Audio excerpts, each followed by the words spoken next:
I'd like to highlight a handful of social skills and psychological capacities that we found to be helpful as young people make the transition into adulthood. First, learning how to adapt and be resilient in the face of changing circumstances, disappointments, and failures. Developing clearer and a more differentiated set of goals. This rests on learning individual strengths, limits, and interests. It rests on identifying available options and ways to leverage them, and to be able to set goals that are a good and realistic match to your abilities. Match is especially important, and it's shaped by input from parents, teachers, mentors, and adult peers.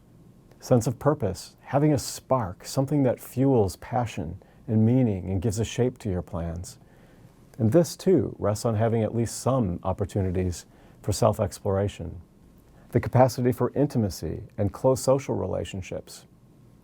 A central task of the early adult years is learning how to build relationships that are characterized by trust, self-disclosure, closeness, commitment, and concern. Achieving intimate relationships is really a gateway to adult development. This is not only about romantic relationships, but it's about relationships of all kinds.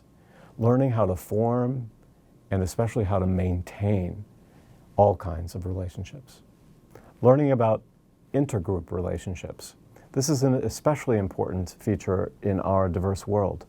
Young people have to understand and be able to relate to people like them, but also to recognize that they are just one of many subgroups in the larger society. They must be open to and have relationships with members of other groups in order to expand their feelings and their attitudes, in order to gain cultural knowledge, and in order to build empathy for other kinds of people. Reflective capacity. This means having some self-awareness and the ability to take the perspectives of other people and to take these perspectives into account before we act. One must learn to analyze one's motives and experiences and extract lessons to shape future goals, decisions, and behaviors. Self-regulation. The ability to control one's impulses and one's emotions in order to bring them into compliance with the expectations in social settings. We know that this is a highly predictive trait of many positive outcomes in childhood and in adolescence, but it's probably no less important in adult life.